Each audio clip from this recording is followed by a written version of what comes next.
वर्धन्तो अप्तुरः कृणवन्तो विश्वमार्यम्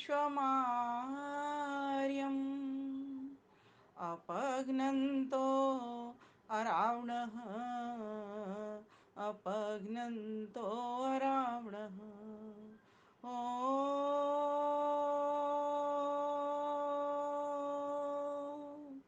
नमस्ते अस्तु आयते नमो अस्तु परायते नमस्ते प्राणतिष्ठत आसीनायोत ते नमः आसीनायोत ते नमः। बहुत ही सुंदर, दिव्य, भव्य और सभ्य कार्यक्रम चल रहा है आपका मैरोनी से अंतर्जालीय। इस कार्यक्रम के सहयोगी सूत्रधार आचार्य श्री भवदेव शास्त्री जी, आचार्य शिवदेव जी एवं जिनकी सन्निधि में यह कार्यक्रम हो रहा है आदरणीय मुनि श्री पुरुषोत्तम वानप्रस्थी जी, तथा जिसके कार्यक्रम के संरक्षक श्री राकेश कुमार आर्य जी, जो कि राष्ट्रीय प्रणेता भारत को समझो अभियान, और उसी अभियान के अंतर्गत यह कार्यक्रम भी चल रहा है समिति नोएडा। और उगता भारत के वो संपादक भी हैं, कवि भी हैं, साहित्यकार भी हैं, लेखक भी हैं, विविध प्रतिभाओं के धनी ऐसे आदरणीय श्री राकेश कुमार आर्य भ्राता जी, और इस कार्यक्रम के कुशल संयोजक और संचालक, बहुत ही तीव्र मेधा से युक्त आर्य रत्न श्रीमान शिक्षक लखनलाल आर्य जी, एवं इस कार्यक्रम में जिन जिन माताओं ने, बहनों ने आपको अभी भजन सुनाए, ऐसी मेरी सभी माताएं और बहनें और मेरी प्यारी बेटी अदिति, स्वर साधिका, जिसको कि मैं आज नाम दूंगी स्वर साधिका, मृदु और मधु, एकदम स्वीट सिंगिंग उसकी थी, और अगर वो सुधार करेगी, प्रयास करेगी तो और बहुत सुंदर अच्छा गा पाएगी। और सभी जितने भी जुड़े हुए मेरे प्रबुद्ध बंधु बांधव, माताओं, बहनों और भाइयों, सभी को मैं अपना हार्दिक नमन, वंदन और अभिनंदन करती हूँ। बहुत ही सुंदर विषय है, क्योंकि जन्माष्टमी आ रही है, इसलिए कार्यक्रम का जो नाम भी रखा वो जन्माष्टमी विशेष रखा और योगेश्वर श्री कृष्ण रखा। थोड़ा सा मैं परिचय की ओर बढ़ना चाहूँगी, क्योंकि कुछ बच्चे भी इसमें जुड़ते हैं, कुछ नए लोग भी जुड़ते हैं। वैसे ये विषय ऐसा है कि चाहे पुराणों को मानने वाले हों, चाहे वेद को मानने वाले हों, सभी को कुछ कुछ जानकारियाँ रहती हैं, लेकिन कहीं कहीं भ्रांतियाँ भी रहती हैं साथ में। तो आज हम कुछ ऐसे ही बिंदुओं को लेकर के चलेंगे। सर्वप्रथम हम जीवन परिचय, क्योंकि जब भी किसी की जयंती आती है या पुण्यतिथि आती है, उसके बारे में वर्णन करना होता है। आज से 5000 वर्षों पूर्व की बात है। द्वापर का अंत हो रहा था। उस समय भारत वसुंधरा पर विपत्ति की काली घनघोर घटाएं घिर आई थी। देश खंड खंड होकर के विग्रहरत था। प्राग ज्योतिषपुर, जिसको कि अभी वर्तमान की भाषा में असम कहा जाता है, नरकासुर के अत्याचारों से प्रजा पूरी तरीके से बेबल थी, परेशान थी। मध्य भारत में कंस और जरासंध के अत्याचारों की कोई सीमा रह न गई थी। उसके लिए शब्द ही नहीं बचे हमारे पास। किस तरह का आतंक था, आप सभी परिचित हैं। हस्तिनापुर में अर्थात दिल्ली में कौरव पांडवों का संघर्ष हो रहा था। उसमें भी अत्याचारी कौरव सुफल मनोरथ कर रहे थे। यत्किंचित आशा हमको पांडवों से की जा सकती थी, किंतु वे कौरवों के शासन से अत्यधिक अत्याचार से प्रताड़ित हो चुके थे। ये घनघोर अंधकार का समय था। धर्म की ग्लानि हो रही थी, गौ माता की हत्या हो रही थी, ब्राह्मणों का नाश किया जा रहा था। चतुर्दिक नैराश्य की घनघोर काली काली घटाएं घेर आई थी। ऐसे समझो जैसे महर्षि दयानंद के आगमन से पूर्व इस कलयुग में भारत की दशा थी। इसी समय धर्म के अभ्युत्थान के लिए यदा यदा हि धर्मस्य ग्लानिर्भवति भारत अभ्युत्थानमधर्मस्य तदात्मानं सृजाम्यहम् तदात्मानं सृजाम्यहम्। जब जब धर्म की हानि होती है, तब तब कोई ऐसा व्यक्ति विशेष परमात्मा भेजता है जिससे कि धर्म की पुनः स्थापना हो और अधर्म का पूरी तरीके से सफाया अर्थात नाश हो। ऐसे समय पर श्री कृष्ण का हुआ चंद्रोदय। भाद्र पक्ष की कृष्ण पक्ष की अष्टमी को, अर्थात भादों की कृष्ण पक्ष, जैसे दो पक्ष होते हैं, शुक्ल पक्ष और कृष्ण पक्ष, उसमें अंधियारा पक्ष जिसके पश्चात अमावस्या आती है, उस कृष्ण पक्ष के अंतर्गत अष्टमी के दिन अर्धरात्रि में माता देवकी जो कि बंदी थी, उनकी कोख से आनंद कंद देवकी नंदन भगवान श्री कृष्ण का जन्म हुआ। किशोर कृष्ण ने अत्याचारी कंस का निपात किया और धार्मिक राजा उग्रसेन को राजगद्दी सौंपकर आप विद्याध्ययन करने के लिए आचार्य संदीपनि की कुटी में जा विराजे। ये तो बचपन में ही उन्होंने इतना काम कर दिया। वेद वेदांग तत्वज्ञ सर्वशास्त्र विशारद बनकर ब्रह्मचर्य साधना के पश्चात प्रद्युम्न जैसा पुत्र उत्पन्न किया। प्रद्युम्न का अर्थ होता है प्रकृष्ट ज्योति वाला, प्रकृष्ट ज्ञानी। जैसे श्री कृष्ण थे वैसे ही प्रद्युम्न। क्योंकि 12 वर्ष का ब्रह्मचर्य का तप रुक्मिणी से विवाह करने के पश्चात उन्होंने किया, और उसका ही फलस्वरूप यह था कि जैसे कृष्ण थे वैसे ही प्रद्युम्न पैदा हो गए। कई बार ऐसा भ्रम भी हो जाता था लोगों को, कृष्ण चलते थे लोग प्रद्युम्न समझते थे, प्रद्युम्न चलते थे लोग कृष्ण समझते थे। ये उनके ब्रह्मचर्य का ही प्रताप था। सारे देश ने अंगड़ाई ली। भगवान श्री कृष्ण की शंख ध्वनि के नीचे धार्मिक सत्यनिष्ठा आर्यजन एकत्रित हुए। कंस का संहार तो आगे ही हो चुका था। भगवान श्री कृष्ण ने जरासंध आदि अन्य अत्याचारी अनार्य राजाओं को मारकर देश की एकता के सारे बाधक कांटे समाप्त कर दिए। केवल बचा एक दुर्योधन। उसको हटाने के लिए भगवान ने महाभारत युद्ध का संचालन किया। बस कहानी यहां से प्रारंभ है।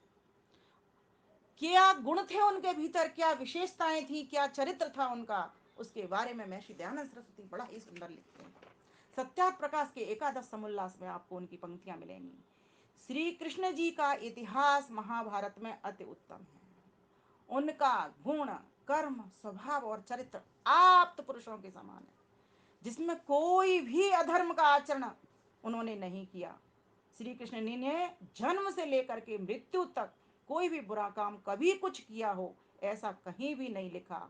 लेकिन महाभारत काल में के पश्चात में जो हुई हमारी संस्कृति की हानि, हमारे ग्रंथों की हानि, हमारे विश्वविद्यालयों की हानि, हमारी गौओं की हानि, हमारे ब्राह्मणों की हानि, हमारे मार्गदर्शक मंडल की हानि, उससे हमारा जो ब्राह्मण वर्ग का नाश हुआ वो वास्तव में इतना अधिक हुआ कि व्यक्ति अपनी संस्कृति से बहुत दूर हो गया।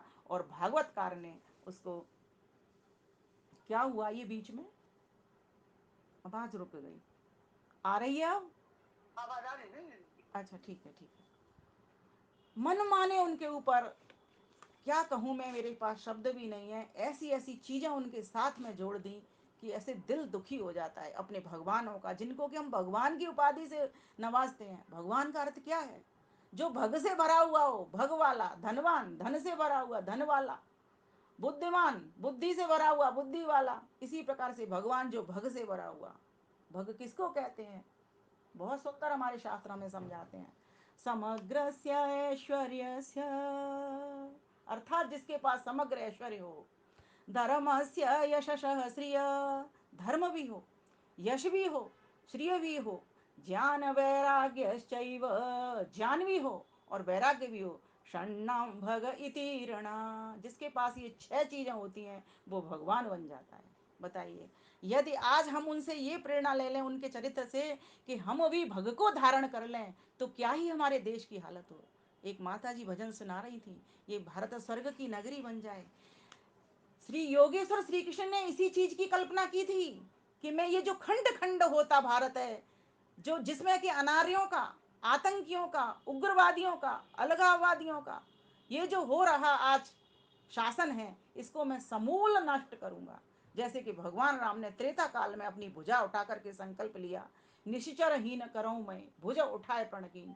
ठीक इसी प्रकार से उन्हीं से प्रेरणा प्राप्त करके भगवान कृष्ण ने द्वापर में भी, अर्थात द्वापर के अंत में भी जब श्री कृष्ण आए तो उन्होंने जब ऐसा कुछ देखा कि धर्म जा रहा है और अधर्म बलवान होकर के खड़ा है, तो उसके सफाई के लिए कहते हैं ना कि परमेश्वर वास्तव में हम बहुत दयालु है, न्यायकारी है, हम पर दया करता है। जब जब अति का अत्याचार हो जाता है तब तब कोई ना कोई ऐसा महान पुरुष आता है जो कि पुनः अपने भारत की संस्कृति को मिटने नहीं देता। तो हमारे श्री कृष्ण भगवान आए और उन्होंने धर्म की स्थापना के लिए देखा। उन्होंने जब बहुत अधिक अधर्म बढ़ गया तो दुर्योधन के पास गए।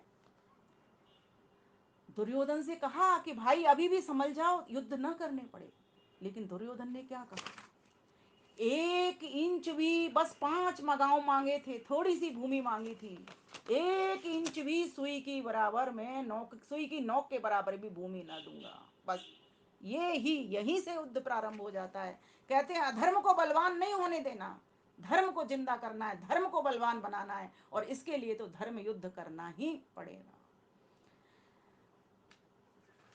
भगवान कृष्ण ने कौरव के सामने, दुर्योधन के सामने भी ये बात रख दी कि तुम्हारी मर्जी है। पहले उन्हीं को ऑफर दिया, तुम्हारी मर्जी है, तुम सेना ले लो या तुम मुझे ले लो।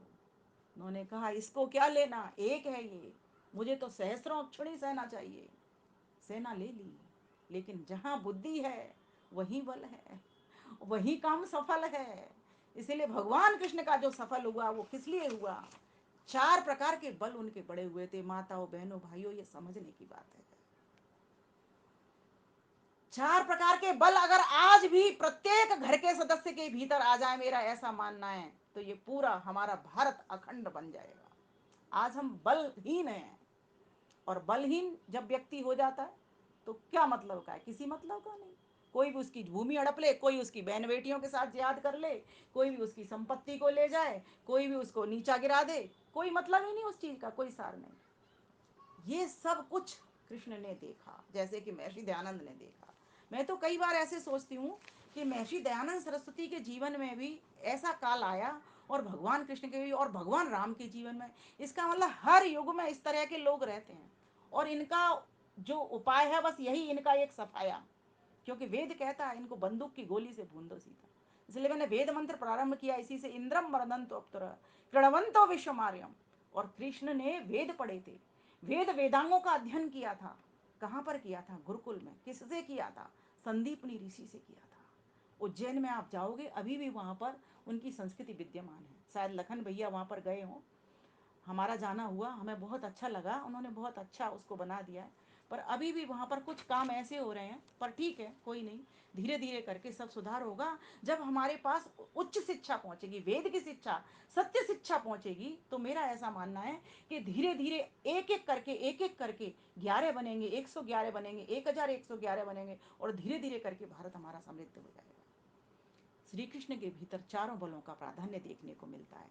इंद्रिय बल, कितना अधिक इंद्रिय जीत थे वे, उनको हर इंद्रिय पर अधिकार था। इसीलिए उनके बहुत सारे नाम है, वहीं से पता चल जाता है। उनका नाम एक गुड़ाकेश है, नींद को भी जीत रखा था उन्होंने। उनका नाम एक ऋषिकेश है, उसका अर्थ भी यही होता है कि इंद्रियों को जीत रखा था। ये हमारी 5 ज्ञान की, 5 कर्म की, उनके ऊपर एक मन, एक स्वामी है। इन सभी 11 की 11 इंद्रियों के विजेता थे। अगर वो विजेता नहीं होते, अगर योग की स्थिति उनके पास नहीं होती, समत्वम योग युज्यते, तो वो युद्ध कभी भी नहीं करा पाते। उनके पास आत्मबल के साथ साथ उनका मनोबल भी बढ़ा हुआ था। आत्मबली होकर के उन्होंने गीता का ज्ञान दिया। जो व्यक्ति आत्मस्थ हो जाता है, तदा दृष्टु स्वरूप अवस्थानम, अपनी अपने स्वरूप की स्थिति को समझ लेता है कि ये शरीर तो जाना है। और यही शिक्षा अर्जुन को दी उन्होंने। अर्जुन के गुरु बने, अर्जुन के सारथी बने। क्या बुद्धि दी अर्जुन को, यही तो कही थी, ये तू जिनके मोह के कारण इन धनुष बाणों को, तीर तरकसों को नहीं उठा रहा, उठा, चला, इनके ऊपर कर वार, क्योंकि ये अधर्म है। ये सारा भी सारा जो तुझे, तू जिनको अपना कहता है, तेरा अपना धर्म है, तेरे अपना अधर्म कभी भी नहीं हो सकता, इसलिए मार। और तू अगर इस बात को लेकर के दुखी हो रहा है कि ये मर जाएंगे सारे, मेरे रिश्ते नातेदार सब चले जाएंगे, तो तू परेशान बेकार हो रहा है। तेरे और मेरे बहुत जन्म हो चुके हैं, फिर जन्म हो जाएगा, और आत्मा कभी मरती कटती नहीं है, चिलती नहीं है। उन्होंने गीता जो ज्ञान है वो 2 अध्याय उनका पढ़ने योग्य है। मैं सभी से यहाँ पर निवेदन करूंगी, कुछ गीता के अंश ऐसे हैं जिनको हमेशा सबको पढ़ना चाहिए। एक ही ऐसा श्लोक, कौन सा, नैनं छिन्दन्ति शस्त्राणि, नैनं दहति पावक, न चैनं क्लेदयन्त्यापो, न शोषयति मारुत। ये आत्मा न छिलती है, न कटती है, न सड़ती है, न जलती है, न इसमें कोई विकार उत्पन्न होता है। जो विकार होता है, जलना होता है, सड़ना होता है, कटना होता है, छिलना होता है, वो तो इस शरीर का धर्म है। वासांसि जीर्णा नियथा विहाय नवानि गृह्णाति नरोपराणि तथा शरीराणि विहाय जीर्णानि अन्यानि संयाति नवानि देहि। ये शरीर आज है, कल फिर दूसरे चोले में जाएगा, दूसरा मिलेगा, फिर तीसरा मिलेगा।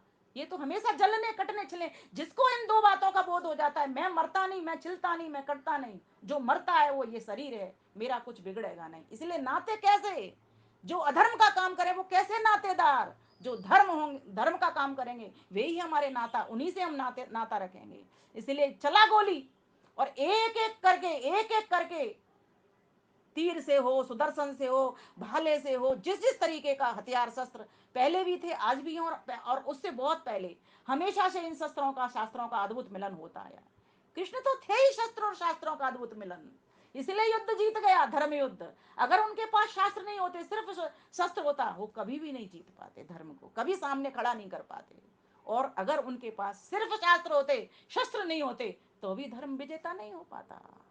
इदम च ब्रह्म छत्रम च, ब्रह्म और छत्र दोनों की अद्भुत शक्ति का मिलन का नाम ही तो योगेश्वर कृष्ण है। बस यही बात समझने की है कि आत्मिक बल के द्वारा उन्होंने गीता का ज्ञान दिया, और वहीं पर मनोबल के द्वारा उन्होंने बड़ी से बड़ी विपत्ति को भी सहन किया। चेहरे पर हर वक्त मुस्कान है, कभी भी वो परेशान नहीं होते हैं, कभी भी वो विचलित नहीं होते हैं। कोई गाली दे, शिषपाल ने कितनी गालियां दी, बोले बस 100 से आगे नहीं, एक भी नहीं सुनूंगा। और जैसे ही वो आगे को बढ़ा, वैसे ही सुदर्शन चक्र से सीधा धड़ साफ कर दिया उसका। कितना सहेगा, इतना नहीं सहना। किसको नहीं सहना, अपने व्यक्तियों को तो सहना, लेकिन जो आतंकवादी हैं, अत्याचारी हैं, अनार्य हैं, उनको कभी भी नहीं सहना, अधर्म को कभी भी सहन नहीं करना चाहिए। कृष्ण हमारे प्रेरणा स्रोत, और उनका जो मनोबल था, वो बुद्धि बल था, वो तो इतना अधिक था, बिना बुद्धि के बल के कोई भी किसी भी अत्याचारी को मार नहीं सकता। अमेरिका ने लादेन को मारा तो बुद्धि के सहारे मारा, ऐसी मशीनें थी, ऐसे एटम बम थे, घर में जाकर के मारा। और वही काम हमारे इन महान पुरुषों ने भी किया, भगवान राम ने किया, वैसा ही कृष्ण ने किया। ये दो ही महान पुरुष, और फिर तीसरे आ गए हमारे महर्षि दयानंद सरस्वती, जिन्होंने ऐसा ही भारत देखा जैसा इन्होंने देखा। ये हर युग में ये इनका तो सतोगुणी, रजोगुणी, तमोगुणी, इन तीनों से ये संसार बने होने से सतोगुण भी रहेगा, रजोगुण भी रहेगा, तमोगुण भी रहेगा। ये हमें हमारे शास्त्र समझाते हैं। ये हमेशा राक्षस भी रहेंगे, देवता भी रहेंगे, और मनुष्य भी रहेंगे, ये सभी की सभी रहेंगे। लेकिन भगवान कृष्ण का जन्म तो जिनको कि अवतारी कह दिया गया। क्यों कहा, देखो ये शब्द गलत नहीं है, बस लोगों ने क्या समझा कि ईश्वर के अवतार। भाई हम भी तो अवतारी पुरुष हैं, अवतार का मतलब क्या, जन्म लेना। भैया लखनलाल जी का अवतरण दिवस था, जन्म दिवस आएगा, ऐसी भगवान कृष्ण का भी अवतरण दिवस जन्माष्टमी को आएगा, हमारा भी अवतरण दिवस हो, तो हम सभी अवतारी पुरुष ही हैं। लेकिन ईश्वर के अवतार नहीं है हम आत्मा हैं अलग। हम ईश्वर के अवतार नहीं है, क्योंकि ईश्वर का कोई अंश टूटता नहीं, ईश्वर के कभी टुकड़े हो नहीं सकते। वो अखंड एक रस सर्वत्र भरा हुआ रहता है, उसका कोई टुकड़ा नहीं होता। अगर उसके टुकड़े होते तो एक ईश्वर वहां हो जाता, एक ईश्वर वहां हो जाता, एक ईश्वर वहां हो जाता। वो तो सर्वत्र है, कोई स्थान उससे रिक्त नहीं है, ईशावास्यमिदं सर्वम। इसीलिए भगवान कृष्ण के लिए अवतारी पुरुष से बस इतना सा हमको समझना है कि ईश्वर ने महान पुरुष जो है उनको क्यों भेजा, धर्म की रक्षा करने के लिए भेजा। और अच्छा, बहुत सारे लोग प्रश्न ये करते हैं कि जी भगवान ने, फिर वो भगवान कैसे मार सकते हैं। अरे तुम ये पूछो उनको कि भगवान को क्या जरूरत है अवतार लेने की, वो तो वैसे ही चाहता है, चाहने के साथ ही महान पुरुषों के हृदय में प्रेरणा करता है, और सारा काम हो जाता है उनका बैठे ही बैठे। तो जैसे एक नेतृत्व करने वाला व्यक्ति एक व्यक्ति को कहता है कि भाई ये काम कर, तो वो दूसरा व्यक्ति करता है। तो ईश्वर को कहाँ जरूरत है अवतार लेने की। ये जो शब्द कहा जा रहा है वो कृष्ण के लिए कहा जा रहा है, क्योंकि वो माँ के गर्भ से हुए, और आप और हम सभी इस चीज को बोल रहे हैं कि देवकी के गर्भ से कृष्ण का जन्म हुआ। और देखिए कितनी विपरीत परिस्थितियों में जन्म हो रहा है। कहते हैं ना, परिस्थितियों से बढ़कर अनुभव सिखाने वाला विद्यालय न खुलाए और न खुलेगा। भगवान कृष्ण बने ही तभी कृष्ण, जैसे भगवान राम बने ही तभी जबकि वो वन को गए, और यहाँ पर बने ही वो तब जबकि वो बंदी उनकी माँ हुई। बंदी उनकी माँ अगर नहीं होती तो भगवान कृष्ण ऐसे कभी भी नहीं बनते। वहीं से उनको पता चल गया, जब पता चला कि मेरी माँ को बंदी रखा मेरे मामा ने, तभी उनका जन्म होता है। और एक तरीके से जो जन्म होता है, मैं जिस जन्म की बात कर रही हूँ, एक तो माँ के गर्भ से हो गया, लेकिन जो दूसरा जन्म उनका होता है, मनोबल, इंद्रिय बल, बुद्धि बल, आत्मबल के इतना अधिक हो जाता है उनके भीतर कि वास्तव में अब किसी भी जगह की ताकत जहां भी लगानी पड़े, किसी भी क्षेत्र में कूदना पड़े, उसी क्षेत्र में उनको सफलता प्राप्त हो जाती है। सफलता का मतलब क्या, आपको एक और नई बात बताना चाहूंगी। उनके साथ में राधा जैसे लगी होती है। राधा का अर्थ क्या होता है, रा जमा धा, ऐश्वर्य को, राय को धारण करना। राय माने रा माने राय, राय माने ऐश्वर्य, और धा माने धारण करना, ऐश्वर्य को धारण करना। श्री कृष्ण जिस क्षेत्र में कूदे वहीं सफलता प्राप्त की। क्यों? क्योंकि उनके साथ में हमेशा ऐश्वर्य रहा। इसलिए लोगों ने उस प्रतिमा बना करके उनकी चिपका दी। पत्नी की तो बात ही नहीं है यहाँ पर। पत्नी तो उनकी रुक्मिणी थी, रुक्मिणी से उनका विवाह हुआ था, उनसे उनका पुत्र हुआ।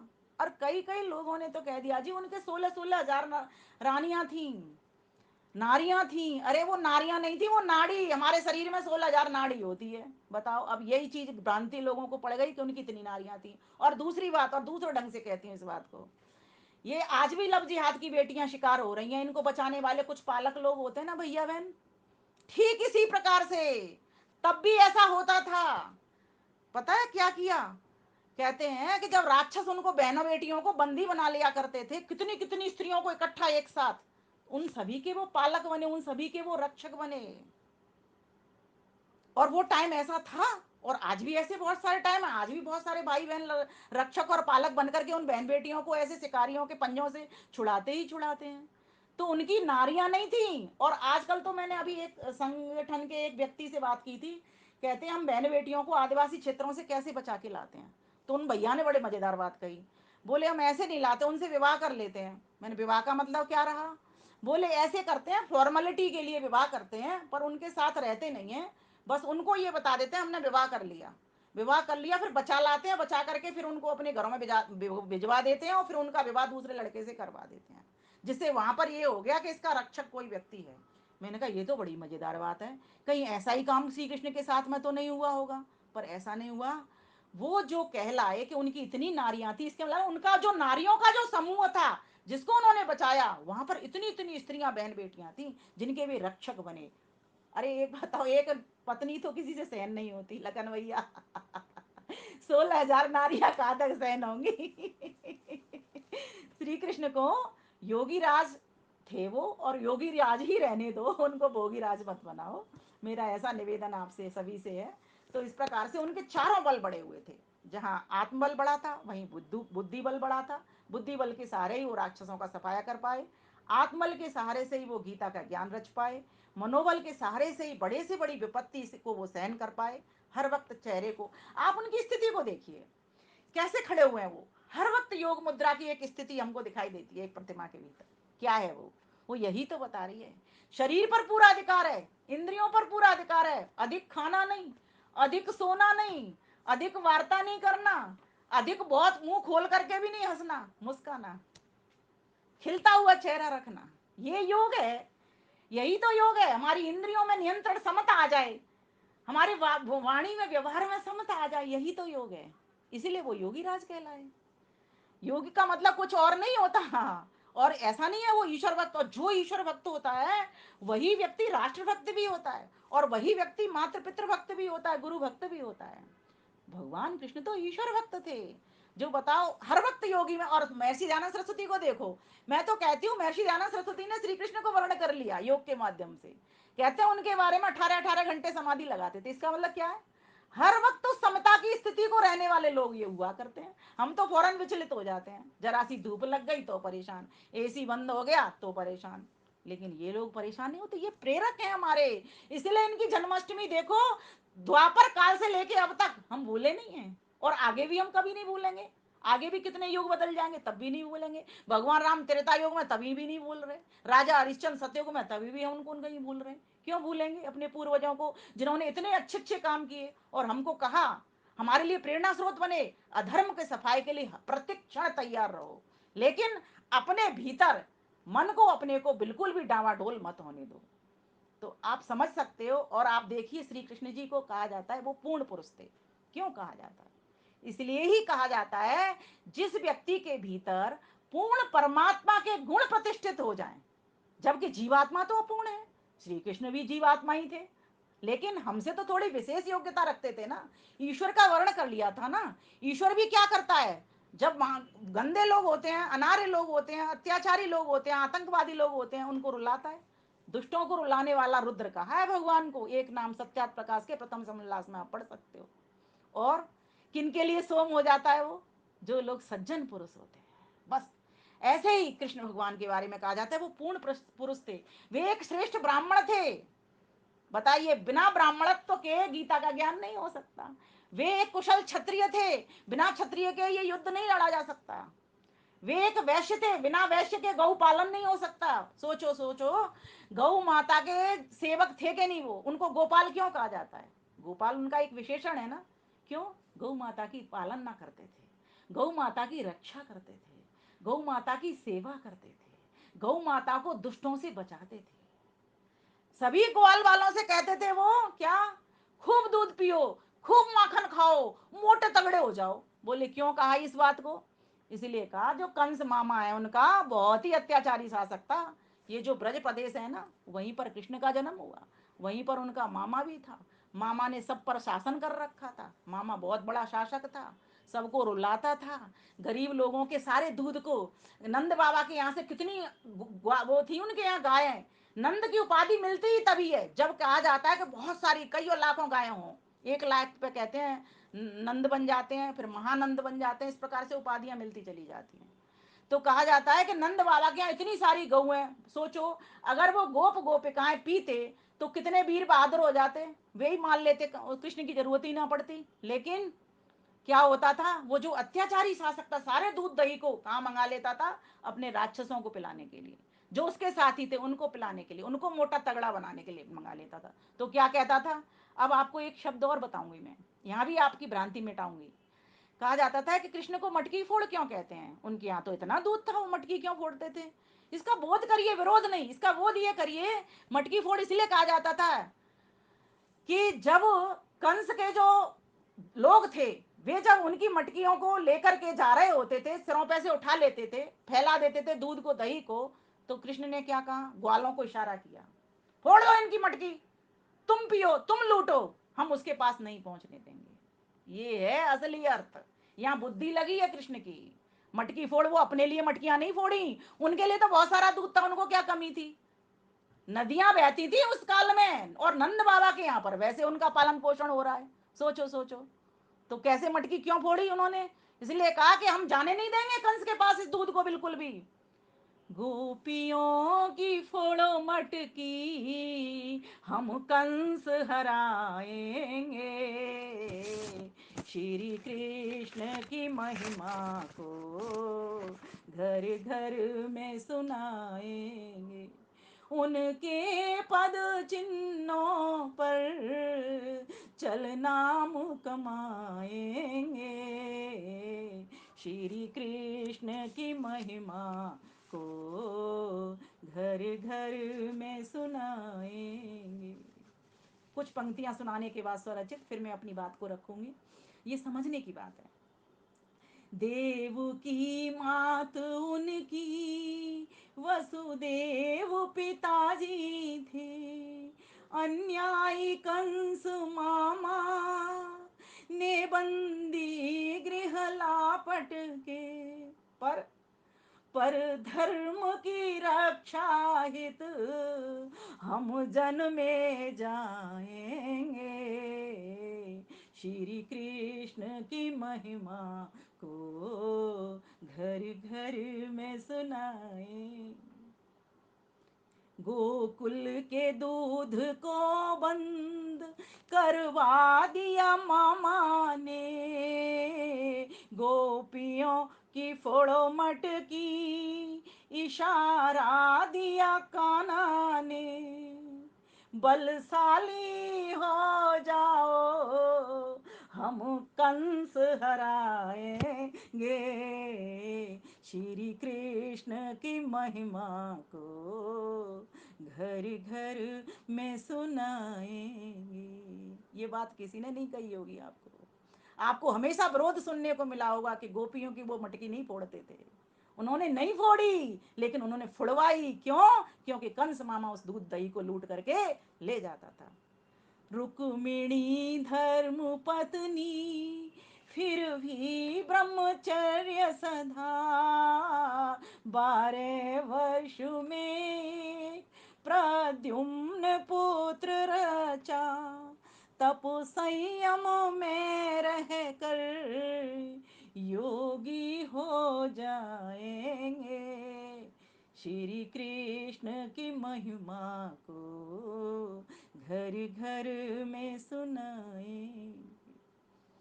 आकर्षण था उनमें, इसलिए कृष्ण था नाम। कृष्ण की क्या परिभाषा है?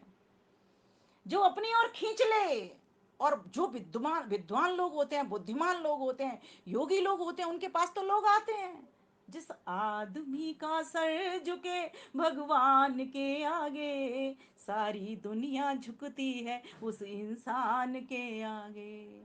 तो ऐसे लोगों के लिए तो नतमस्तक लोग होते हैं। तो कहा आकर्षण था उनमें, इसलिए कृष्ण था नाम। अवतारी पुरुषों के होते हैं ऊंचे काम, वाणी माधुर्य बना मोहन कहलाएंगे। श्री कृष्ण की महिमा को घर घर में सुनाएंगे।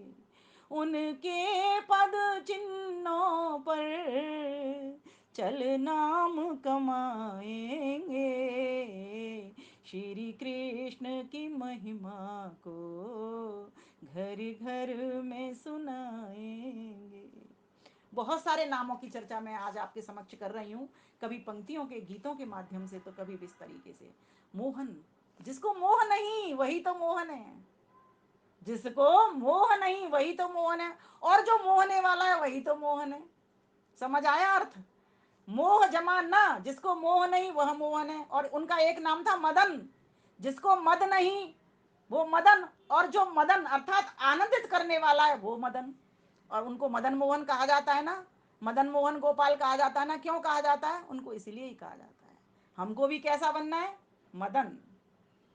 आनंदित रहना है प्रत्येक क्षण, और मद नहीं करना।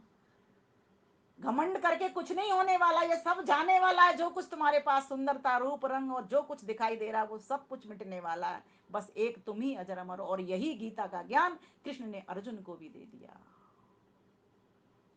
ये सारे की सारे कौरवों की ओर जितने भी लोग हैं वे सारे की सारे मारे जाने वाले हैं, क्योंकि ये अधर्म का साथ दे रहे हैं। भीष्म पितामह को भी सरसैया पर उन्होंने पटक दिया। क्यों? क्योंकि कौरवों के साथ थे। 5 पांडव बचे। कितनी हानि उठानी पड़ी देश की, सोचो। आप खुद सोच सकते हो कि जब युद्ध चलता है, कितने हमारे देश के भीतर युद्ध होते रहे हैं, और कितनी उसमें हानि उठानी पड़ती। लेकिन क्यों? क्योंकि वो धर्म को जिताना चाहते थे। वे श्रेष्ठ क्षत्रिय थे। क्योंकि परित्राणाय साधूनां, विनाशाय च दुष्कृतां, धर्म संस्थापनार्थाय संभवामि युगे युगे, संभवामि युगे युगे। वे एक श्रेष्ठ वैश्य भी थे, और वे एक श्रेष्ठ शूद्र भी थे। अब आप कहोगे शूद्र तो वो होता है जिसको पढ़ाने से भी विद्या ना आए, महर्षि दयानंद कहते हैं। लेकिन यहाँ पर शूद्र का अर्थ उन्होंने एक जगह ये भी लिखा है, जो सेवा करते हैं उनके लिए गीत में एक कवि ने बड़ी सुंदर पंक्तियां दी हैं। ब्राह्मण वन गीता ज्ञान दिया, क्षत्रिय वन दुष्ट का दलन किया, वन वैश्य किया गौ का पालन, श्री कृष्ण तुम्हारी जय होवे। और देखिए आगे की वह पंक्ति, देखिए समझने की। राजसूय यज्ञ में पधारे थे, सेवक वन चरण पखारे थे, युग युग योगी का अभिनंदन, श्री कृष्ण तुम्हारी जय होवे। तो ऐसे कृष्ण भगवान अब आप बहुत सारे प्रश्न भ्रांतियों का निराकरण करने के लिए मैं पुनः प्रारंभ करती हूँ अपनी बात को। आपने उनका बल देख लिया, आपने उनके वर्ण देख लिए कि चारों वर्णों का प्रतिनिधित्व करते नजर आते हैं वो। आज हम क्या सोचते हैं, हम वैश्य हैं तो वैश्य रहेंगे, नहीं। जब जब जरूरत जिस योग्यता की पड़ेगी हम उस योग्यता के लिए खड़े हो जाएंगे, उस योग्यता को अपने को पूरी करने के लिए तत्पर हो जाएंगे।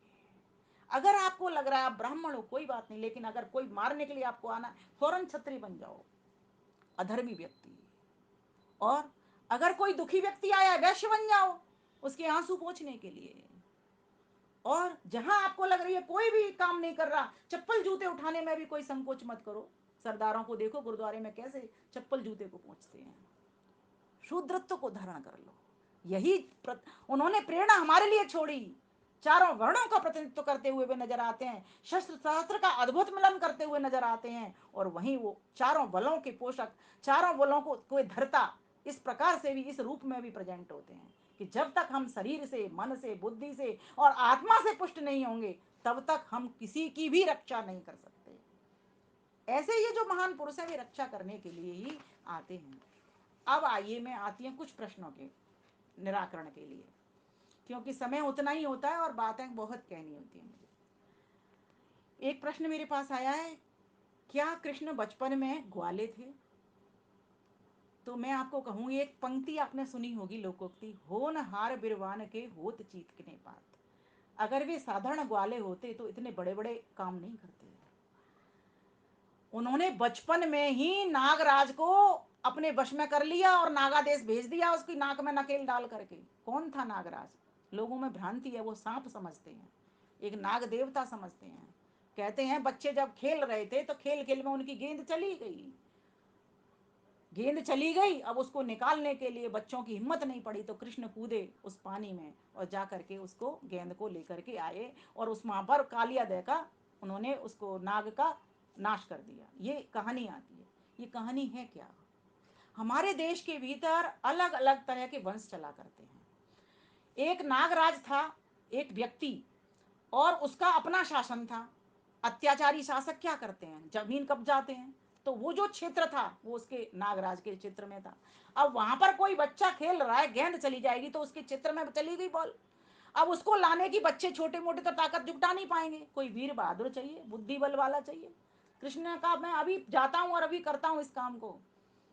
और वो जो नागराज था वो, कई सारी स्त्रियां थी उसकी, क्योंकि वे ऐसे लोग ना वासना प्रधान भी होते हैं, बहुत सारी स्त्रियों को भी पकड़ करके रखते हैं, अपनी पत्नी बना करके रखते हैं। हर प्रकार का कुकर्म, वासनाएं, अत्याचार, अन्याय, उनसे कुछ भी नहीं छूट पाता। तो कहा कि मैं इसको साफ कर दूंगा।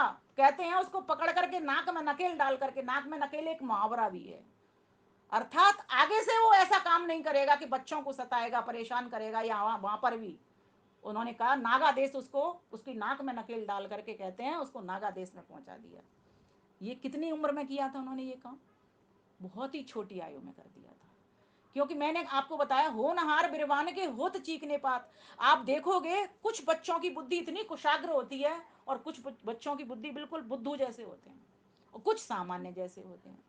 तो ये कुछ विशेष आत्माएं होती हैं जिनके पास जन्म लेते के साथ में ही ऐसे ऐसे बल। कहते पूतना के बारे में बताते हैं कि जब वो दूध पीने के लिए आती है, आंचल पान करती है तो उसका सफाया कर देते हैं। इसका मतलब ये नहीं है कि उसी वक्त कर दिया, यहाँ पर थोड़ी सी हमें परेशानी होती है, पर कहते हैं कि उसने जैसे ही पिया, क्योंकि ना सब लोग उसके आतंक से परेशान थे, कंस के से, है ना।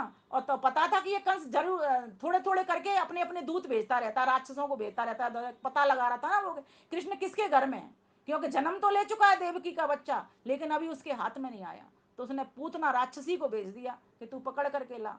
तो उसको दुग्ध पान जब वो करने लगी एक वेश धर करके, लेकिन उसके घर वाले तो, नंद बाबा जो यशोदा मैया थे, वो तो सब पता था। तो उन्होंने क्या कर लिया, जहर लगा दिया। और क्या कर दिया, जब दूध पिलाने लगी पूतना, तो उसको आंचल को उसने काट डाला। जब बहादुर वीर बच्चा होता है, कई बच्चे ऐसे होते हैं काट डालते हैं, इतनी तेज काटा कैसे वो तड़प करके वहीं की वहीं उसके प्राण पखेरु हो गए। ये एक छोटा हमें सुनने के लिए एक उदाहरण मिलता है। जो भी है, जो भी रहा, लेकिन हमें उनके इतिहास में से ये अच्छी बात लेनी है, पकड़नी है, कितने वो वीर बहादुर थे।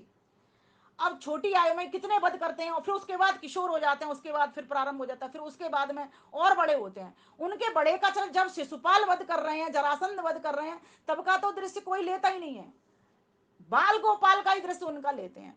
माखन फोड़, मटकी चोर, ये जो जो शब्द बोले जाते हैं, माखन चोर, मटकी फोड़, बस इतना यहीं तक हम सीमित रह गए। जबकि उनका अगर युवावस्था का जो स्वरूप बताया जाए, उनकी वीरता बताई जाए, तो और भी मेरा ऐसा मानना है कि और भी बहुत बड़ा काम हम कर सकते हैं। अब स्वयं प्रेरित होते हुए औरों तक वो प्रेरणा आगे पहुंचा सकते हैं। तो अब प्रश्न ये आता है, क्या वे ग्वाले थे? तो उत्तर होगा नहीं, वे ग्वाले नहीं थे। वे प्रज्ञावान थे, वीर थे, ज्ञान प्रेमी थे। बहुत सारे गुण उनके भीतर, चारों प्रकार का बल बढ़ा हुआ था, इंद्रिय, आत्मिक, बौद्धिक। और इसके बाद में केवल वे ज्ञानी ही नहीं थे, मैंने आपको पहले भी बताया था, वे राष्ट्र प्रेमी भी थे। जरासंध की पुत्रियां जो थी वे कंस की पत्नियां थी, क्योंकि कंस की भी एक नहीं थी, कई सारी थी। उनके कहने पर ही वो ब्रज पर आक्रमण भी करता था, और 17 बार उनके आक्रमण किए थे, क्या ऐसा बताया जाता है हमको, ऐसा हमने पढ़ा भी है, पर हारता रहा। तो क्या हुआ, अबिसीनिया देश से कालयवन नामक व्यक्ति को बुलाया, विदेशी को। अब श्री कृष्ण थे राष्ट्र प्रेमी, उनको ये सब सहन नहीं हुआ, तो भारत में विदेशी दखल दें, अतः जरासंध को ब्रज प्रदेश देकर वे स्वयं द्वारका बसाने चले गए, कि चलो कम से कम अपने देश का ही तो यहाँ पर रहेगा, बाहर का विदेशी तो कम से कम। देखो उनकी सोच देखिए। अब ये महर्षि आनंद से ये बात कितनी मिल रही है, अब ये राष्ट्र प्रेम कितना मिल रहा, राष्ट्रभक्ति कितनी मिल रही है, कि विदेशी शासन ना कर ले, अपना तो बुरा व्यक्ति भी सहन कर लिया। और वहां पर द्वारका में भी आज भी अगर आप चले जाओगे ना, हम गए थे, जो एक भेंट द्वारका जो पानी के भीतर बसी हुई है, लखन भैया, भेंट द्वारका में जब हमने देखा था, अभी भी इतने सारे वहां पर मुसलमान इकट्ठे थे, घर जगह जगह पर मुसलमान थे। एक संगठन के व्यक्ति के घर में हम गए, उन्होंने बताया कि यहाँ तो हम कुछ बोल भी नहीं सकते, इतने मूल्य वहां पर इकट्ठे हो गए हैं। आज भी कृष्ण की जरूरत है, आज भी हर प्रांत में ऐसे कृष्णों की जरूरत है। मैं तो सबसे यही कहना चाहूंगी, ऐसे योगी जी जैसे व्यक्ति की जरूरत है, तब हम असली कृष्ण की सही प्रकार से जन्माष्टमी मना पाएंगे। हम अपने बच्चों को क्या सिखाएं? भैया वो पंच प्रेमी भी थे, पंच जीरी भी खाते थे। और आपने देखा होगा जो प्रसाद बनाया जाता है पंचजीरी, जिसको पंजीरी बोलते हैं, वो क्या है? पंचजीरी है वो। 5 सामान उसके भीतर होते हैं। धनिया की पंजीरी जो बनाते हैं, इन दिनों में वर्षा काल के बाद में व्यक्ति का बात बढ़ जाता है, वायु विकार हो जाता है, वायु विकार को शमन करने के लिए धनिया की पंजीरी बनाई जाती है। अब धनिया की पंजीरी की जगह लोगों ने क्या किया, बच्चे खाते नहीं है तो कूटू की पंजीरी बनाना प्रारंभ कर दिया। मतलब व्यक्ति अपनी मिलावट जरूर उसमें करता है, उस बात में बोध तो नहीं करता, लेकिन उसमें मिलावट जरूर करता है। तो भगवान खाते क्या थे ये समझो ना, दूध, दही, माखन, मिश्री, छाछ का भोजन था उनका। अगर आज भी हमारे बच्चे ये पिज्जा की संस्कृति, फास्ट फूड की संस्कृति, जो मोमोज, बर्गर और ये आए हैं ना, इनकी संस्कृति को छोड़कर अगर कृष्ण का चरित्र उनको बताया जाए कि श्री कृष्ण ने तब राक्षसों का सफाया करा, तब हमारे देश की सुरक्षा की, तब स्वयं परिवार को भी सुरक्षित किया, जबकि वो ऐसा भोजन करते थे। कैसे वस्त्र पहनते थे? आज हम फटी जीन्स लटका रहे हैं, कैसे वस्त्र पहनते थे वो? पूरे कपड़े पहनते थे, धोती पहनते थे, कुर्ता पहनते थे, यज्ञोपवीत गले में होता था, एक शस्त्र हाथ में है उनके में, तो शास्त्र उनके यहाँ पर दूसरे हाथ में लगा हुआ है। ये बच्चों को बताने की बात है। वेद प्रेमी थे वो। जो व्यक्ति वेद प्रेमी होगा वही ईश्वर प्रेमी होगा, और वही राष्ट्र प्रेमी भी होगा, क्योंकि वेद में अथर्ववेद निकालोगे पूरा राष्ट्र सूक्त है। और ये जो महर्षि दयानंद सरस्वती ने आ ब्राह्मण ब्राह्मणों जो मंत्र दिया है, वो क्या है?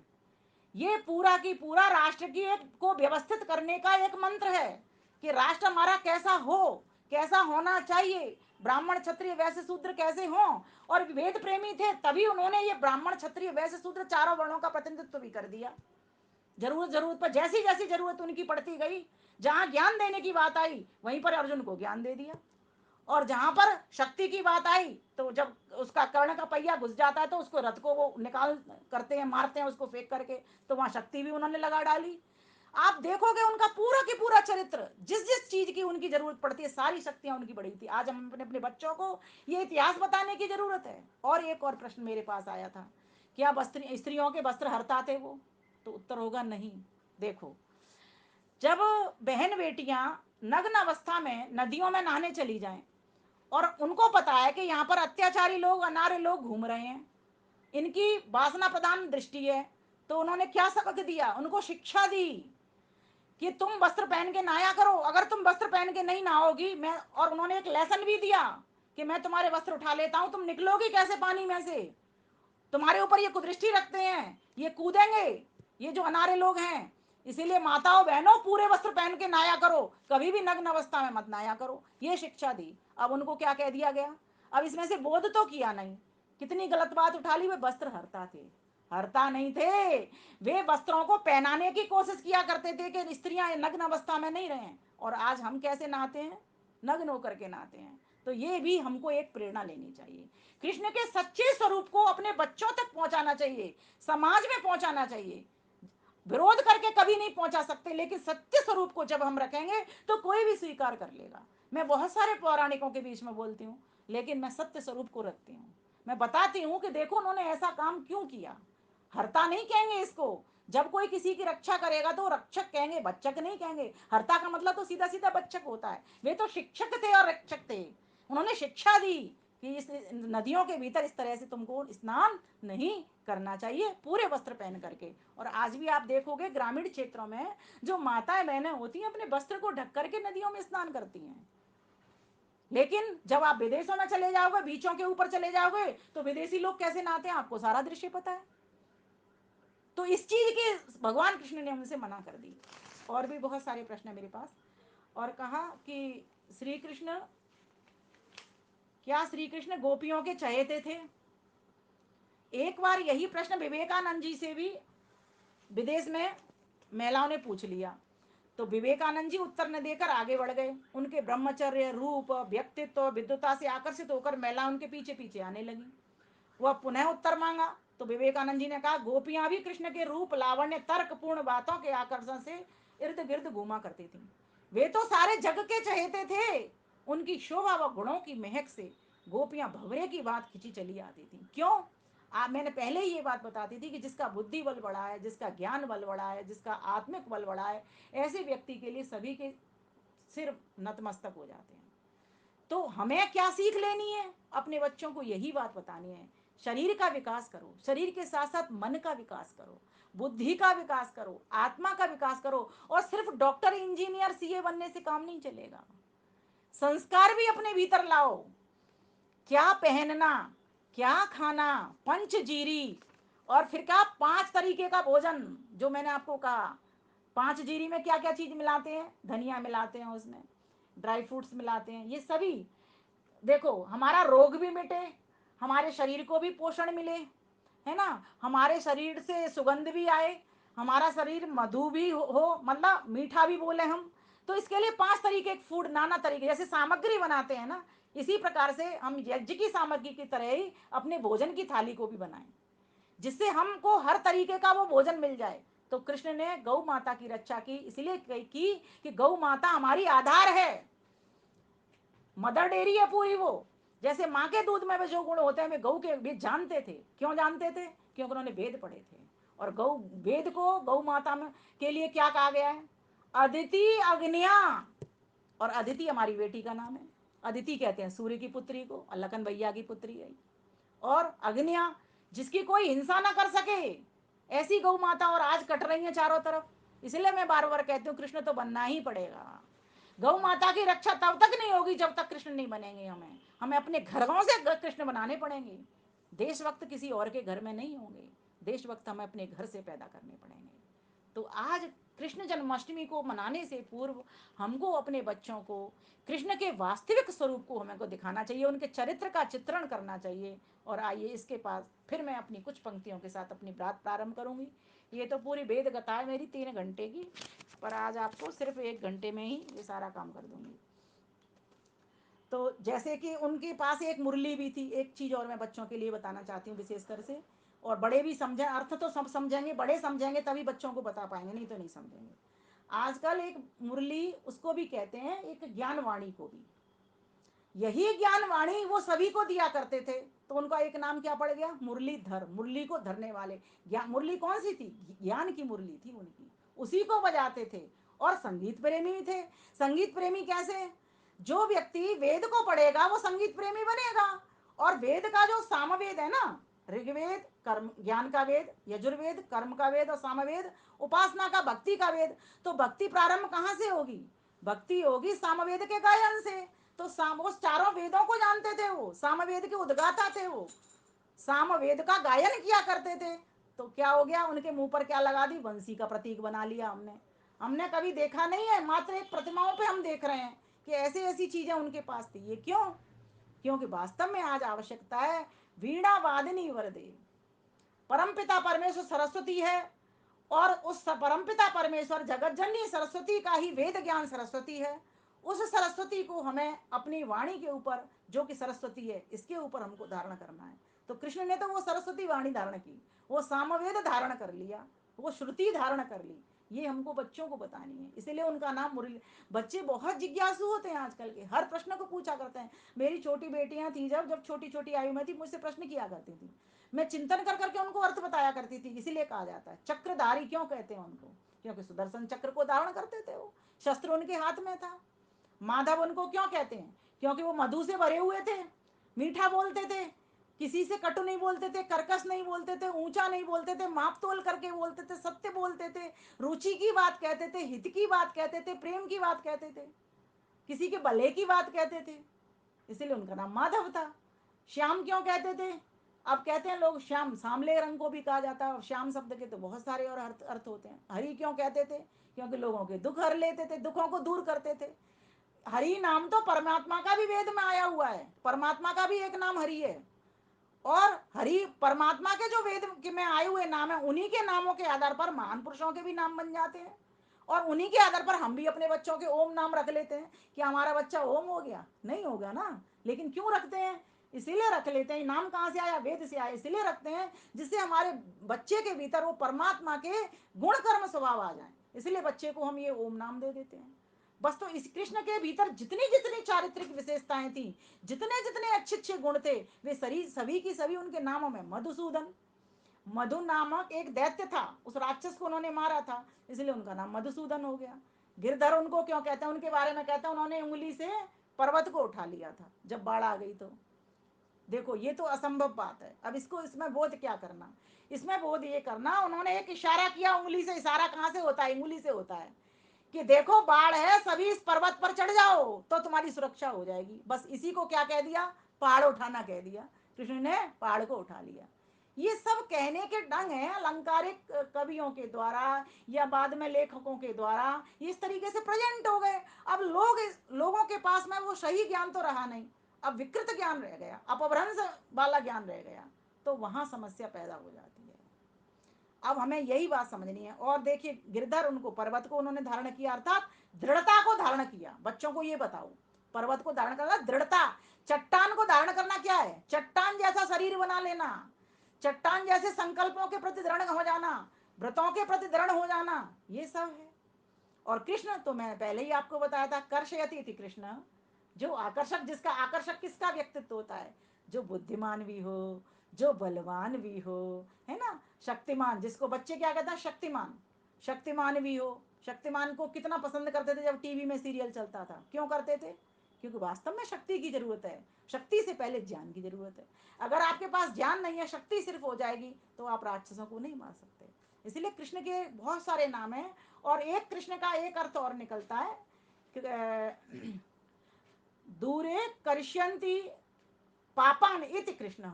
जो जो पाप हैं, बुराइयां हैं, दुर्गुण हैं, दुर्व्यसन हैं, कष्ट हैं, क्लेश हैं, बाधाएं, जिन जो उनका नाश कर दे, उसको कृष्ण कहा जाता है। तो इस प्रकार से हम देखते हो कितने शान के साथ अपने बच्चों के नाम कृष्ण भी रखा करते हैं। तो हमको इन सब नामों का अर्थ भी समझना चाहिए। तो आज आपको मैंने भोजन की बात की, वस्त्रों की बात की, और नामों की बात की, कुछ थोड़ी थोड़ी करके। और एक भक्ति उनकी वास्तव में प्रेरणास्पद है, वो मैं कभी नहीं भूला करती, मेरे हर प्रवचन में आती है। अगर किसी को मित्रता सीखनी है तो कृष्ण से सीख लेना। सुदामा की भक्ति। हरियाणा की दो बेटियों ने गीत क्या गाया, वो ऐसा फेमस हो गया कि अब गाए बिना, उसके बिना प्रवचन पूरा होता नहीं कृष्ण का। कहा जाता है उनके, जब सुशीला ने कहा, किसको? सुदामा को, अपने पति को। सुदामा की पत्नी का नाम सुशीला था। सुशीला ने कहा, हम इतने गरीब हैं, हमारे पास कुछ नहीं है, तुम्हारे बचपन का जो मित्र है वो द्वारकाधीश है, बहुत बड़ा राजा है, उनसे कुछ अपनी सहायता मांग लो तो हमारा कुछ कल्याण हो जाए। लेकिन वो तो थे विवेकी वैरागी संत सुदामा, तो क्योंकि कृष्ण के मित्र थे और गुरुकुल में पड़े हुए थे, तो वो अपनी पत्नी की बात को नजरअंदाज करते थे। कई बार उनको मना भी किया कि नहीं मैं नहीं जाऊंगा, हम जैसे भी हैं अच्छे हैं, भले हैं, बढ़िया हैं, हमको ज्यादा आवश्यकता नहीं है, जितना है हम खा लेते हैं, पेट भर लेते हैं, सो जाते हैं। तो पत्नी कहती है नहीं नहीं जाओ तो सही, एक बार देख के तो आओ, चलो अपने मित्र के हालचाल तो पता करके आओ, वो कैसे आपको भूल गए हैं या नहीं भूल गए हैं। अब पत्नियों की जो आदत होती है, उन्होंने कहा, अब उनको माननी पड़ी उनकी भी बात। माननी क्या पड़ी, उनकी भी इच्छा होगी मित्र से मिल लेते हैं, जब सुशीला ने आदि दिला दिया है तो वो चल गए। तो जाकर के दरवाजे पर खड़े हो जाते हैं। शीश पगान झगा तन में प्रभु, आने को नाही बसे के ही ग्रामा, धोती फटी सी लटी दुपटी, नहीं पाए उपान की नहीं सामा, द्वार खड़ो द्विज दुर्बल देखी रहो, चकी सो वसुधा विरामा, पूछत दीन दयाल को धाम, बतावत आपनो नाम सुदामा। देख रहे हैं इस तरह से महल को, खड़े हो गए हैं, और वहीं द्वारपाल आता है और उनसे उनका नाम पूछ रहा है। तो वो बता रहे हैं कि मैं कृष्ण का मित्र हूँ बचपन का। तो वो कृष्ण के पास जाते हैं और कृष्ण दौड़े दौड़े नंगे पैरों चले आते हैं, अपने मित्र का नाम सुदामा समझते हैं कि जब उन्होंने ऐसे व्यक्त किया, पैरों में चप्पल नहीं है, धोती उनकी फटी हुई है, वस्त्र वेशभूषा उनकी जर्जर अवस्था में, और कहते हैं मैं कृष्ण का मित्र हूँ, तो पहले तो द्वारपालों को अचंभा ही लग गया कि उनका मित्र होकर के ये ऐसा व्यक्ति कैसे हो सकता है मित्र उनका, जिसके पास इतना सब कुछ भी नहीं है, क्योंकि कृष्ण तो सबकी चिंता करने वाले हैं, ऐसा कैसे हो सकता है। पर ऐसा नहीं है, जो चिंता करते हैं तो ऐसे गरीब लोग भी नहीं होते। अब हमारे मोदी जी कितनी चिंता करते हैं सबकी, इसका मतलब ये नहीं है कि लोग गरीब नहीं रहेंगे, गरीब भी होते हैं, कुछ कुछ तो रह ही जाते हैं। तो कहते हैं वो जब आते हैं नंगे पैर और उसको भर लेते हैं गोद में, तब वो क्या पूछते हैं, बता मेरे यार सुदामा रे, भाई घने दिना में आया, बता मेरे यार सुदामा रे, भाई घने दिना में आया। माताओं बहनों भाइयों थोड़ा मेरे साथ गा लो इसको। तो बालक थारे जब आया करता, रोज खेल के जाया करता, बालक थारे जब आया करता, रोज खेल के जाया करता, हुई के तकरार सुदामा रे, बाई घने दिना में आया, बता मेरे यार सुदामा रे, बाई घने दिना में आया। हमारे बचपन के कभी मित्र मिल जाएं, अब आजकल बहुत सहेलियां मिल रही हैं, जवानी तो उनकी ऐसी निकल गई, 50 से जैसे ही ऊपर हुई चारों तरफ सहेलियां नजर आ रही हैं। अब उनको भी कहते हैं, हमारे पति देव के एक बार मित्र मिले, वो कहते हैं मेरा ये लंगोटिया यार है, उसको कहते हैं। तो वही स्थिति शायद कृष्ण की ये हो गई है कि बचपन का मित्र जो गुरुकुल में पड़ा हुआ है वो मिल गया है, और अब वो बड़े खुश हो गए हैं उसको देख करके।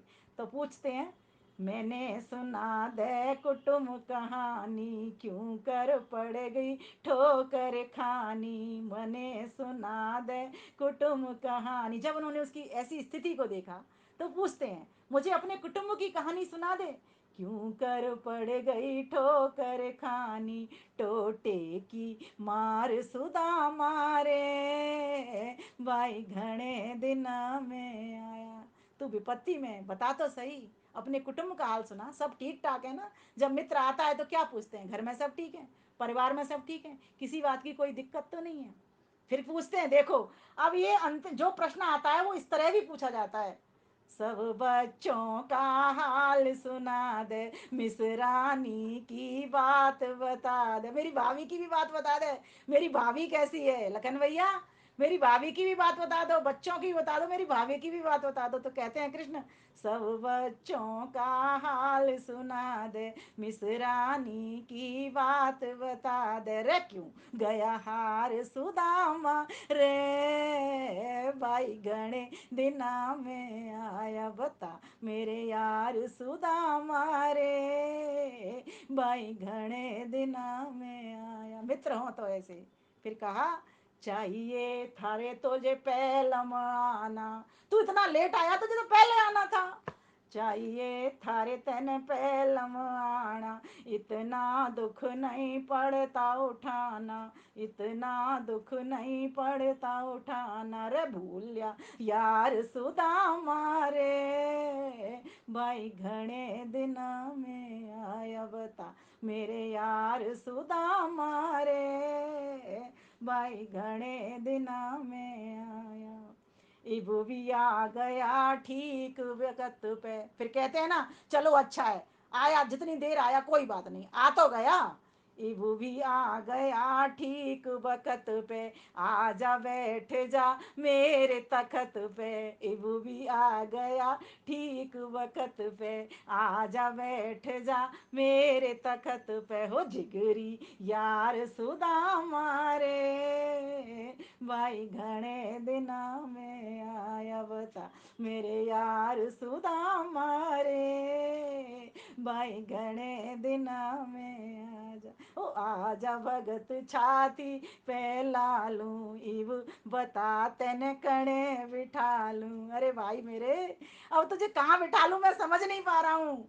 आजा भगत छाती पे लालू, इब बता तेन कणे बिठा लूं। करूं सत्कार सुदामा रे, भाई घने दिनों में आया बता मेरे यार सुदामा रे, भाई घने दिना में आया, भाई घने दिना में आया। तो जहाँ वे महान शासक थे, वहीं कृष्ण सुदामा का जो सखा प्रेम है वो भी हमारी एक संवेदना को दरवाजा, हर व्यक्ति के दिल को छू लेता है। वास्तव में मित्र का सीखना है, क्योंकि मित्र तो वही होता है जो उसको हर विपत्ति से, संकट से, परेशानियों से बचाता है और उसको अच्छी अच्छी योजनाएं बताता है, उसके हर दुख को दूर करता है, हर परिस्थितियों में रहते हुए भी उसको ये बताता है कि तू इस प्रकार से निकल सकता है, उसके लिए रास्ता भी आगे का बताता है। तो इस प्रकार से श्री कृष्ण से हमको ये बात भी सीखनी चाहिए। तो श्री कृष्ण के बहुत सारे बिंदु और हैं। अभी मेरे पास समय कितना हो गया मुझे पता नहीं, 1 घंटा 1 मिनट इसमें अभी हो चुका है मेरे पास ये चलते चलते। तो मैं आइए वाणी की ओर, अपनी विराम करने की ओर चलती हूँ कि वास्तव में हैं 9:10 हो गए। हाँ तो कोई नहीं, मैं अब खत्म ही कर रही हूँ अपनी बात को कि वास्तव में हम सभी को कृष्ण के इस चरित्र के द्वारा अपने जीवन का चरित्र अपना निर्माण करना चाहिए। और सबसे बड़ी बात, अपने बच्चों को कृष्ण बनाओ। मात्र कृष्ण नाम रखने से कुछ नहीं होगा, झांकियों के माध्यम से कृष्ण बनाओ, बहुत अच्छी बात है। लेकिन उस कृष्ण के क्या उनके भीतर संस्कार आ रहे हैं, क्या उस कृष्ण के उनके भीतर आदर्श बन रहे हैं, क्या पहले हमारे आदर्श हैं। क्योंकि बच्चा जो देख करके सीखता है ना, सिखा करके नहीं सीखता। तो हम सभी को ऐसी ऐसी भ्रांतियों को दूर करते हुए और शुद्ध ज्ञान को अपने बच्चों के पास पहुंचाना चाहिए। और जो लोग भ्रांतियों को अभी भी परोस रहे हैं, सीधा सीधा उनको विरोध करने से वो मानेंगे नहीं। लेकिन अगर हम शुद्ध ज्ञान उन तक पहुंचा देंगे, अपनी लाइन को अगर हम बड़ी कर देंगे, और शायद मुझे लगता है इस मंच का काम यही है कि हम अपनी लाइन को, वैदिक संस्कृति को बड़ी रखें, आगे रखें, लोगों तक अधिक से अधिक लोगों तक पहुंचाएं, अधिक से अधिक लोगों तक इस संदेश को फॉरवर्ड करें, जिससे कि आने वाले जितने भी विद्वान हैं या जितने भी विद्वान बोल गए हैं उनका लाभ हर किसी तक पहुंचे, गांव गांव, नगर नगर में। पौराणिक क्या होता है? जो पुराणों पे चल रहे हैं। वैदिक क्या होता है? जो वेदों पे चल रहा है। और पुराण भी हमारे व्याख्यान ग्रंथ थे, लेकिन अनार्यों ने मिलावट करके उसमें इतना कर दिया कि सामान्य व्यक्ति उनको उनमें अंतर नहीं कर पा रहा है कि कौन सी बात इसमें सही है, कौन सी बात उसमें गलत है। कुछ बातें पुराणों की भी महर्षि सरस्वती ने उदाहरण दिए हैं, ऐसा नहीं है सारी बात गलत नहीं है, लेकिन इतना मिलावट हो गई, इतना मिलावट हो गई कि सामान्य व्यक्ति उसमें से निकाल ही नहीं पाता सत्य बात को। इसीलिए कहा कि वेद और वैदिक ग्रंथों को जब हम पढ़ेंगे तो ये चारों बल हमारे भीतर आएंगे ही आएंगे। फिर व्यक्ति राग द्वेष से भी रहित हो जाएगा। जैसे भगवान कृष्ण है, अगर उनको राग होता तो युद्ध नहीं करवा पाते, उनको तो सारे रिश्तेदारी तो थे उनके। अर्जुन कौन था? बुआई का बेटा था। सुभद्रा कौन थी? बहन थी उनकी, बलराम की बहन थी ना सुभद्रा, जो अर्जुन की पत्नी थी। सारे उन्हीं के रिश्तेदार थे, कोई अर्जुन के अलग से रिश्तेदार तो थे नहीं। तो सभी उनके कॉमन मिले हुए रिश्तेदार थे। सभी का सफाया कर दिया, किस बल पर कर दिया? उनको ये ज्ञान था कि मैं मरता नहीं हूं, मरता ये शरीर, मैं कभी मरता नहीं, मरेगा ये शरीर। इसीलिए यही ज्ञान उन्होंने अर्जुन को दे दिया। सब। और किस तरह बता दिया, जैसे यजुर्वेद के 31वें अध्याय में बता दिया ना, यथा पिंडे तथा ब्रह्मांडे, और यथा ब्रह्मांडे तथा पिंडे, जो कुछ तुम ब्रह्मांड में देखते हो वो सब पिंड में बैठा हुआ है। इसी को दिव्य चक्षु कहते हैं कृष्ण का। कहते हैं ना कृष्ण को अर्जुन ने दिव्य चक्षु दिए। अब सामान्य जनता तो दिव्य चक्षु का मतलब नहीं समझती, तो उनको आर्य समाज के मंच से ये बताया जाता है दिव्य चक्षु क्या है। उनको बता दिया तुम ब्रह्मांड में जो सूरज देखते हो वो पिंड में तुम्हारे नेत्र बन करके बैठा हुआ है। जो ब्रह्मांड में चंद्रमा देखते हो तुम्हारे पिंड में मन बन करके बैठा हुआ है। जो ब्रह्मांड में दिशाएं देखते हो वो तुम्हारे पिंड में कान बन करके बैठी हुई हैं। जो ब्रह्मांड में तुम भूमि देखते हो ब्रह्मांड तुम्हारे पग बन करके बैठी हुई है। बस इसी प्रकार से ये पूरे ब्रह्मांड का जो नक्शा है, जैसे एक भारत का मैप है। अब किसी को भारत का मैप बताना है, भारत को दिखाना है, तो कहते मैप बना देते हो। कृष्ण ने क्या किया, अर्जुन के सामने वो मैप प्रस्तुत कर दिया कि देखो तुम ब्रह्मांड को समझना चाहते हो तो पिंड को समझ लो, और पिंड को समझना चाहते हो तो ब्रह्मांड को समझ लो। दोनों में तारतम्य, दोनों में संगतिकरण है। तो बताइए जिसके पास इतना ज्ञान हो, ये ज्ञान कहां से आया? ये ज्ञान यजुर्वेद के 31वें अध्याय में लिखा हुआ है। जो वेद पढ़ते हैं वही आपको ये बात बता सकते हैं कि वास्तव में कृष्ण वेद प्रेमी थे, वेद भक्त थे, इसीलिए वे राष्ट्र भक्त बने। और राष्ट्र भक्त बने तो गुरु भक्त भी बने, और गुरु भक्त मित्र भक्त जो भी उनके लिए, तो हमारे पास शब्द ही कम पड़ जाते हैं। हर तरह से वे ऊपर ही ऊपर रहे। किसी भी बात को लेकर के रख दीजिए, चाहे ब्राह्मणत्व की हो, क्षत्रियत्व की हो, वैश्यत्व की, शूद्रत्व की हो, या बलों की बात आ रही हो, या ज्ञान की बात आ रही हो, किसी भी क्षेत्र में वो कम नहीं होते, हमसे ऊपर ऊपर। इसलिए महर्षि दयानंद सरस्वती को कहना पड़ा कि वे तो एक आप्त पुरुष थे, और उनमें कोई दाग लगाना नहीं चाहिए हमको। अगर जो लोग लगा रहे हैं वे सभी की सभी पाप के भागी हैं। वे दागी नहीं थे, वे रागी नहीं थे, वे सौभागी थे, अर्थात वे जागी थे। हम सबको स्वयं जाग करके जगाना चाहते थे। इसीलिए आए हम सभी उस श्री कृष्ण के गुणों को, विशेषताओं को अपने जीवन में लाएं, अपने बच्चों को अपने आदर्शों से समझाएं, उनके लिए प्रेरणा छोड़ें, उनको इन महान पुरुषों के इतिहास बताएं कि देखो हमारे महान पुरुषों ने कितने अच्छे अच्छे काम किए, कैसे रहते थे, कैसे वार्ता करते थे, क्या खाते थे, कैसे चलते थे, कैसे काम करते थे, कितनी कितनी उनके पास शक्ति थी, कैसा उनके पास ज्ञान था। जब तक हम इन चीज़ों को नहीं बताएंगे तब तक हमारे बच्चों का निर्माण नहीं होगा और हमारा राष्ट्र भी समुन्नत नहीं होगा। इसलिए इन्हीं शब्दों के साथ अपनी वाणी को विराम करते हुए आप सभी को धन्यवाद करती हूँ, नमस्ते करती हूँ।